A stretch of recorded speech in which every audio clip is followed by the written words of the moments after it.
Praise the lord. అందరు బాగున్నారా? దేవుని కృపలో ఆత్మీయంగా ఎదుగుతున్నారని నేను నమ్ముతా ఉన్నాను.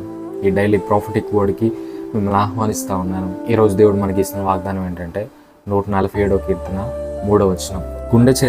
గుండె చెదిరిన వారిని ఆయన బాగు చేయవాడు, వారి గాయములు కట్టువాడు. ఈ రోజుల్లో చాలామంది పరిస్థితి వాళ్ళ గుండె చెదిరిపోయి, చాలామంది హార్ట్ బ్రేకింగ్స్, నమ్మి మోసపోయి చాలా పరిస్థితుల్లో వేదనతో, దుఃఖంతో, డిప్రెషన్కి గురై ఎన్నో బాధల్లో ఉంటూ ఉన్నారు. అలాంటి వారికి దేవుడు ఇస్తున్న వాగ్దానం ఏంటంటే ఆయన గుండె చెదిరిన వారిని బాగు చేయవాడు.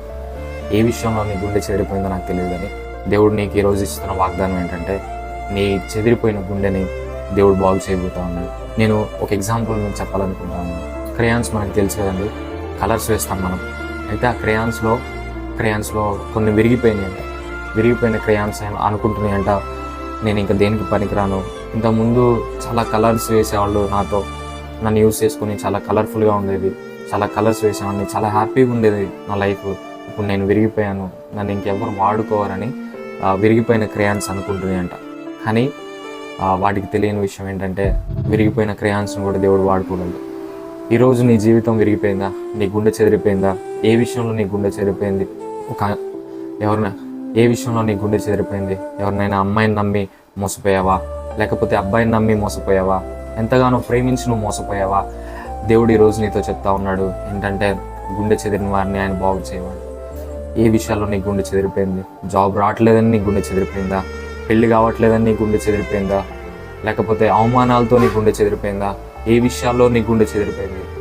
ఏ విషయాల్లో నీ గుండె చెదిరిపోయినా, విరిగిపోయిన ఆ క్రయాన్స్ని నీ మనుషులు విరిగిపోయినా ఎలా అయితే వాడుకుంటారో, నిన్ను కూడా దేవుడు నీ జీవితం ఎలా అయిపోయినా, నువ్వే విషయంలో విరిగిపోయినా, నువ్వే విషయంలో నీ గుండె చెదిరిపోయినా కానీ దేవుడు మరలా నిన్ను వాడుకోగలడు. దేవుడు మరలా నీకు మంచి జీవితాన్ని ఇవ్వగలడు. నీకు మంచి జీవితం ఉంది, రాబోతున్న రోజులు నీకు మంచిగా ఉండబోతున్నాయి.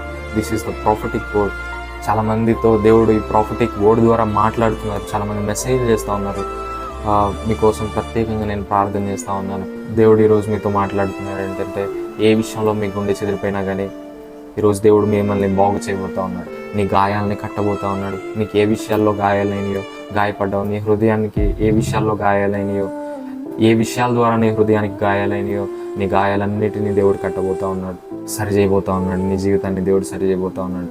నువ్వు నమ్ము దేవుని మహిమను చూస్తావు. కోసం చిన్న ప్రార్థన చేస్తాను. మహాపరిశుద్ధుడ యేసయ్య, జీవము కలిగిన తండ్రి, జీవాధిపతి, పరిశుద్ధుడానికి వందనాలు, స్తుతులు, స్తోత్రాలు. ఈరోజు మీరు మాకు ఇస్తున్న వాగ్దానాన్ని బట్టి మీకు వందనాలు, స్తోత్రాలు. అయ్యా నీకే వందనాలు, స్తోత్రాలు ప్రభువా. అయ్యా గుండె చెదిరిన వారిని నువ్వు బాగు చేసి దేవుడుగా ఉంటా ఉన్నావు ప్రభువా. మీకు వందనాలు, స్తోత్రాలు. మా హృదయానికి తగిలిన గాయాలని నువ్వు కట్టేవాడిగా ఉంటా ఉన్నావు ప్రభువా. నీకు వందనాలు, స్తుతులు, స్తోత్రాలు చెల్లిస్తా ఉన్నాను. ఈ వీడియో ఎవరైతే చూస్తున్నారో వాళ్ళ హృదయానికి ఏ గాయాలు తగిలినాయో, వాళ్ళ జీవితాల్లో ఏ విషయాల్లో విరిగిపోయారో నాకు తెలియదు, కానీ వాళ్ళని మరలా మీరు కట్టమని ప్రార్థన చేస్తా ఉన్నాను. ఈ వీడియో చూస్తున్న ప్రతి ఒక్క బిడ్డని మీరు దీవించి ఆశీర్వదించమని యేసు నామమున అడిగి వేడుకొని ప్రార్థన చేస్తున్నాను తండ్రి. Praise the Lord. ఈ వాక్యం చేత, ఈ వాగ్దానం చేత మీరు దీవించబడ్డారని నమ్ముతా ఉన్నాను. ఈ వాక్యం ద్వారా మీరు దీవించబడ్డట్టయితే వీడియోని మీరు అనేక మందికి మీరు షేర్ చేయండి. Thank you. God bless you.